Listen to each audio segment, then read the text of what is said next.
I don't like this. I can't focus on one person for too long. I feel like I'm Kwame. See what I did there?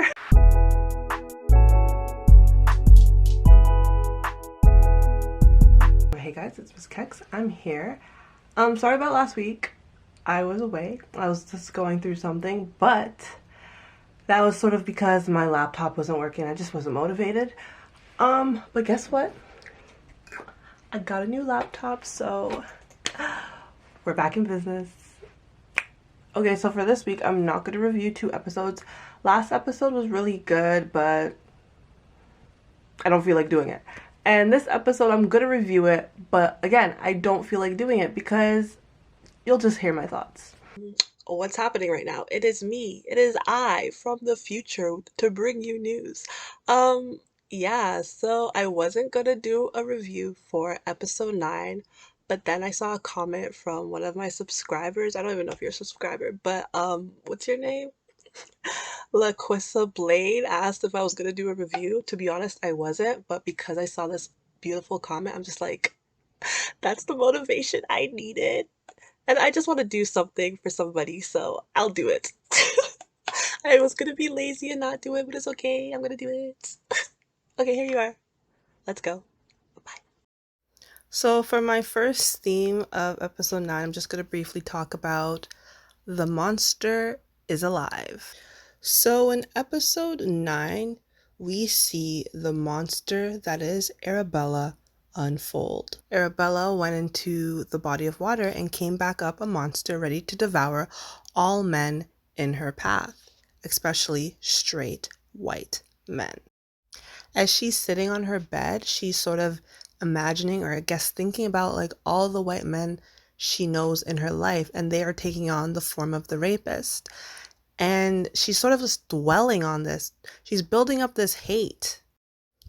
Going through what she did with her rape case being closed, Biagio rejecting her, I feel like she no longer wants to feel the pain of being a victim, yet she is using a victim mentality to induce hate. And I found that to be a very interesting and strange paradox. So while she's dwelling on these things, Ben comes in the room, and I found it so odd. Then I realized Ben's purpose on the show is to contradict Bella's beliefs of a straight white man. Like, she's on social media preaching white men are this, white men are that, yet her roommate, even a close friend I believe, is a straight white male. And Ben to me seems like a genuine stand-up guy, and if anything, I think Ben is the realest one in the show. Will I get attacked for that statement? I don't know. I don't think so, because look, I believe Ben's character is slept on and he's there, but I don't think he's without a purpose. Ben has something that I think these other characters are trying to achieve, and that is security. Security within himself. Every episode we see him content, minding his business, and he's always checking up on Bella, and I think his presence is usually taken for granted. So when Ben leaves, the craziest thing happened. There's like a demon in her room, and I had to stop, and I was holy. I was so scared. I'm like, am I seeing what I'm seeing? That scene had a purpose. If you look at the visuals, they set it up in a way that Arabella's on the bed, and they show us directly that there's 3 garbage bags under the bed. If you look at the garbage bags, they sort of look exactly like Arabella's ghost. The same darkness, the same textures. I personally believe that the ghost represented the bags under the bed. She doesn't even acknowledge or make eye contact with the ghost, so she knows it's there, but she ignores it. And we see later on at the end of the episode, when she goes down under her bed, the ghost comes alive and talks to her. And I was sort of confused about, like, why is the ghost dressed like that? All I remember is that's the same outfit she wore to Terry's birthday party. I don't really know why that's significant. Maybe it's significant because Terry ended up bringing up to Arabella the wrong that she did to Kwame at her party. And she was sort of suppressing those feelings as well. Okay, so the next theme I want to talk about is social media disconnects you from reality. From first thing in the morning to the doctor's office to the streets, what is Bella doing? She is on social media. And it's getting to the point where Terry and Kwame are getting annoyed. When Kwame was expressing his frustration to Terry, Terry said something very interesting. She said, "You just need someone who agrees with whatever the hell you say." And I thought that to be very true.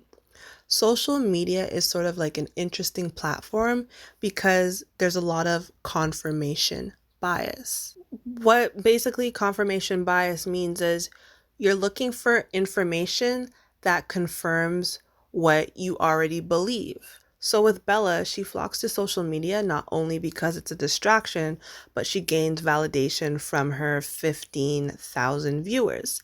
Everyone around her is a yes man. Anything she says, she gets praise for it.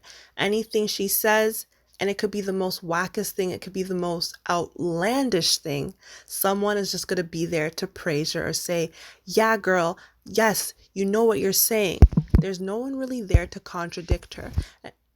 Or not even contradict her. There's no one really there to pose an argument with her.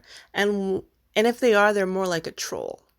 She has all these people around her feeding into her ego, telling her she is 100% right. She is their shero. And just to add something else, she was definitely looking for a distraction this episode, and I feel like there was a distraction overload. At the paint night, she had everything in her corner. She had the vape, she had the painting, she had her social media, she had alcohol on top of that, and nothing seemed to really be helping her ease her anxiety or give her peace or whatever. It was just too much going on. Okay, for the next theme, we're going to talk about costumes. Arabella ended up dressing like a dark angel, a demon, and I thought that was very fitting for her current mood. Terry was an angel. I found this to be ironic because she's not as innocent as she seems. Okay, so now Kwame was sort of like the challenging one because when I looked at him, I'm like, what are you trying to be, a Black David Bowie? But then I was like, oh, word, he's sort of like the blend between Terry and Arabella. I think this costume choice was sort of like to represent a fight within himself. I think more than anything, Kwame is the most lost out of the bunch. I think the incident with the white girl was sort of him dipping into the malicious side, his dark side, but I could be wrong. I don't know. Tell me what you guys think. Okay, so the next theme that I will be discussing is Bella is the perfect victim. So Bella has this self-righteous image of being the shero, the defender of those who can't speak for themselves, the defender of women. So once Kwame reveals that he told Nullifer, or the white girl, that he was gay after he slept with her, Arabella went off on him. She was so shocked and disgusted because she realizes Kwame is no better than those men that take advantage of women. Terry comes to Kwame's defense and say, he made a mistake, he made a mistake, he made a mistake. Bella was like, that's not a mistake. That was malicious. That was narcissistic. That was selfish. He wasn't thinking about anybody else but himself. So then Terry throws it back at her and says, okay, so what about that instant when you locked Kwame in the room with that guy at my party? What do you call that? At that exact moment, you see Bella stumble. She has to question her identity as the perfect victim when Terry questioned, her behavior for locking Kwame in the room with Jamal. I found the type of speech that she was using in her argument with Kwame and Terry was very contradicting and very hypocritical on her part. For example, she said to Kwame, being vulnerable doesn't mean you can make other people vulnerable. When she said that, I'm like, is that not what you're doing on social media? Maybe you're not physically attacking people, but the speech that you are using on your platform is targeted towards a certain demographic, and you're trying to put them in a vulnerable position. And I believe, like the saying goes, hurt people hurt people. Later on in the argument, she tells Kwame before she leaves, if you paint yourself as a victim and I find out that isn't entirely the case, it makes me question who you really are. Just look in the mirror because it's unnerving and uncomfortable to everyone. She was so quick to point a finger at Kwame, but she should have been pointing that finger at herself. And it's like she believes the only way to be a true victim is you can't cause harm to other people. And the person she was talking to was put in harm's way because of her, and she just couldn't see that. And even at the end, guess what? Her shadow or whatever tells her the same thing. I want to hear your thoughts on that point as well. Okay, for the next theme, I'm going to call it True Recovery. Like always, pride comes before the fall. And Bella fell, but she caught herself because she did the right thing by calling her therapist. So Arabella reveals to the therapist that her rape case got closed and she hasn't really done anything with the items under her bed from the rape case. She hasn't really touched it or looked at it. The therapist believes that for recovery, Arabella should definitely go look at those items and figure out what she wants to do with them. She tells Arabella that she has created an idea of self, and under the bed are dangerous and dark things that could contradict or threaten her perceived reality. Therefore, a line is drawn to separate bad from good, men from women, friend from foe, black and white, them, us, criminal, victim, God, the devil. This helps her to avoid and deflect feeling guilty and self-blame. The therapist believes that confronting these things is crucial in stages of recovery. I found this to be very funny because I started to question, was Terry really being helpful? I don't think Terry was allowing Arabella to fully recover. She was sort of feeding Arabella with distractions. Yes, she was doing all these nice things, but sometimes you have to make people do the difficult stuff for them to progress and move on. We can't be showing people puppies and rainbows and hoping it's gonna close a wound. Sometimes you have to go back into that wound to figure out what's wrong and close it up. That was a terrible analogy, but I hope you guys understand what I'm trying to say. But you know what? I do believe Terry tried to get Arabella to open up more about certain things, but Bella was the one who was pushing off Terry, so Terry just gave up and stuck to her whole self-care agenda. Okay, last theme very briefly. What's under the bed? Okay, the only thing I really care about is that sonogram. So we find out that Arabella had an abortion. She was 10 weeks pregnant. That was 2 months. 2 months and a half. So I was like, OMG, it's Biagio's baby, right? It has to be. So we have no idea how long Bella was in Italy for. And now that I'm thinking about it, I think she had that abortion during episode 2. I think we all assumed that hospital visit was strictly a rape examination, but she probably discovered that she was pregnant during the examination. And now it also makes sense why that white girl that was talking to her asked her if it was her first time. And if you look at her cloth, she had blood all over her pelvic area. And I'm thinking, oh my gosh, who raped her that badly? But now that I'm thinking about it, she probably had an abortion. And to close, the last theme is the stalking of ego death. I felt so much joy and I was like, oh, Arabella's making progress. She went under the bed. She's facing her true reality. And then she marches down to the place, the scene of the crime.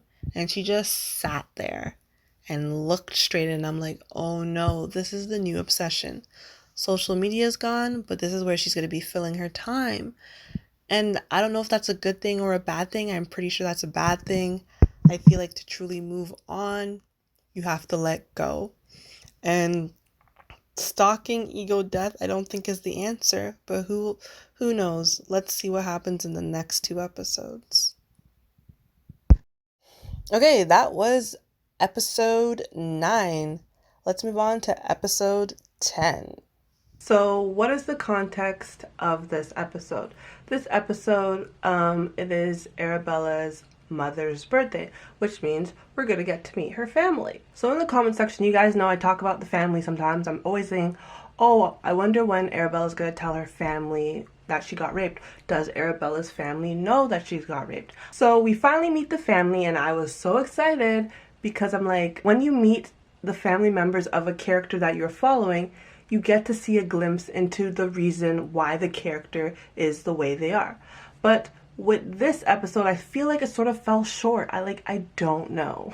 I don't know why, but I was sort of hoping for a plot twist. You know when Simon and Arabella were on the benches in the park, and then Arabella was saying, oh yeah, Dad's coming over. I was like, wait, why is she saying Dad's coming over? Does that mean Simon and Arabella are siblings? I was hoping this was the moment where oh, we're their brother and sister or their cousins. But no. So will I be talking about the families of this episode? No, not really. Maybe I'll dive into certain parts about them. There's nothing really new about this episode. We just see that Arabella's dad is a bum. Her whole childhood is a lie because in her eyes, she saw her father as being the man, the guy. But in reality, I'm pretty sure her parents weren't even married, living in separate houses, but she thought they were together. Then we see the mom's best friend, who is Auntie Lorena, Auntie Ellie, who kept on coming over to the kid's house. She would talk to the mom saying, this man is no good. Well, guess what, sis? You were at his house sleeping around with him. And that was a shocker, I'm not gonna lie, but I found this episode really boring. So now I'm questioning whether or not the episodes were truly boring, because maybe that's just my opinion, but I didn't really see anything that was eye-opening or eye-shocking. Eye-opening or eye-shocking, who says that? But that's how I felt. I don't know, I feel like the character development in the show was good. It was starting off well with Arabella for the most part. The character development with Bella was the best, but I feel like all the other characters around Arabella, even Kwame, is lacking in range. So finally Simon shows up, yet we know nothing about Simon's life. And I guess the reason we don't know nothing about Simon's life is because Terry told him to stay away, which is why his character wasn't really shown in the show. But he reveals to us that he's no longer with Kat. So I'm saying, so we're not going to find out anything about his relationship. You guys show us him and Kat in the beginning. We're all up in their business. We know that they have problems. We know that he's a cheater, yet that is all we know. It's like they want to paint this image of Simon and leave it as that, and that's the only image of Simon that we're allowed to have. And I'm just like, I want to see Simon kind of grow. I want to see what his life is looking like, but okay. I think I'm just bored of seeing Arabella's and Kwame's life. What does Terry do? What does Terry do outside of going to auditions, asking people to read scripts to her, and being Arabella's self-care coach? What exactly does Terry do? Like, I want to know about her personal life. I want to know about her love life. All we know is about the trip to Italy when she had that threesome. That's all we knew. I'm pretty sure Terry's life is interesting. I want to see that too. Hello, you know who else we're missing? You know who else we're missing? We're missing Ben. I know Ben is not supposed to be important. He's just like that side character. But like, does Ben leave the house? Does Ben leave his room? Like, I want to know what Ben does too. I don't know. I like shows where every single character has their own story. I don't like this. I can't focus on one person for too long. I feel like I'm Kwame. See what I did there? So speaking of Kwame, I don't think Kwame has ever been in a legit relationship, and all he knows is casual sex. Nothing else. Kwame's definition of romance is sitting on a bus and swiping and hoping that there's somebody 2 seats away from him that wants a hookup. That's romance. That is love. So this episode, we see Kwame back again. Same thing. This is what I'm talking about. Like, the character development kind of sucks. We see Kwame, but I guess what someone said earlier in the first episodes we were talking about, you are a slave to your habits. Kwame is a slave to his phone. He is a slave to the dating apps. And we see it. He's back again. He's taking another dive into the risky behavior of serial dating, or whatever you want to call it. No, a hookup binge. That's what it is. It's a hookup binge. He's just binging every 2 seconds. After it's done, he's on his phone looking for the next thing. But then what do we see? Kwame meets somebody. Somebody different. Somebody new. Somebody different. Somebody new. What am I doing? I don't know. Let's go. Imagine, like peep this. Imagine you go to a date, and instead of getting right into sex, they offer you a meal, a whole meal, and you get annoyed? Boy. I would have been like, thank you, can I please have some more? Kwame is so desensitized to his behavior that the idea of having a meal and talking with a guy is something to be appalled. Like, he was like, you want to eat and talk? Like, do you know what Grindr is? And making the man feel embarrassed. Kwame is so rude in these streets right now. Like, I'm so done with Kwame. Like, I'm like, Kwame, someone is offering you intimacy that goes beyond the physical, and you're rejecting it. I'm like, take this and run, my friend. Take this and run. This is what you want in your heart, and you're appalled at it. But then again, we see Kwame have a change of heart, and he's like fighting. He's like wrestling with the idea, and he's like, you know what? You know what I really want? I want a hug. And man gives him a hug. So we'll see what's going to happen with that the next episode. So the only thing that I got out of meeting Arabella's family is that Terry is a type of Aunt Larissa. She is a type, which means the mother has Aunt Larissa and Arabella has Terry.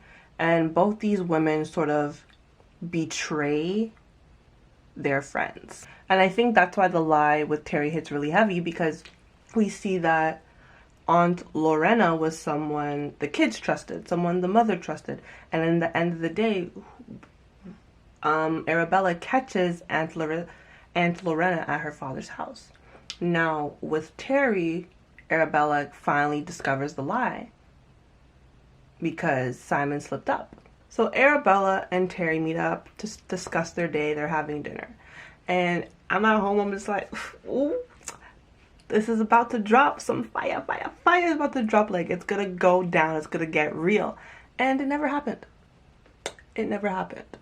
So I was like, nothing was really said, and it was sort of tiptoed around. Like, we know that Arabella knows, and Terry knows that Arabella knows. And it's very clear because you could cut the tension with a knife. But I don't know if Arabella truly forgives Terry and Simon. I really wonder if she does. Because was Arabella truly taking the high road, or was she sort of ignoring it and pushing it to the side? Because we know that's a pattern with her. We saw it with the things under her bed. We see it with the way she was processing herself getting raped, which is understandable, but I think Arabella hasn't really processed it or blew up at Terry the way she should. And I feel like Terry sort of got what she wanted. Like this was her plan, to just be the best friend possible, to be there for Arabella, to be her self-care coach. And that's what Arabella praises her for. Even though she knows what she did, she says, you know what? This year, you've been a really great friend. Your birth is my birth, your death is my death. Gee, they keep on going back to that. And I'm waiting for that promise or whatever they recite to end, to cut it. But maybe I'm just mean. I'm not mean, but like, I'm getting tired of that. Like, let's talk about things. Let's open things up. Let's be real. Like, I'm telling you guys, if Simon is not in the next couple of episodes, I'm gonna be sad because I feel like he has all the information. He has the real tea. I want to know what happened at that club, at whatever it's called, Ego Death. I want to know what happened. And I feel like the only person that could tell the whole story is Simon. Maybe we won't get the victory of catching the criminal, but we can know the story. And Simon knows the story. So hopefully now that he's in the picture, we'll find out more. So yeah, I'm just gonna close here. Tell me what you think. Was I too harsh? Was I the only one who found this episode boring? I don't know. Let me know in the comments below. See y'all in the next one. Hopefully. Bye.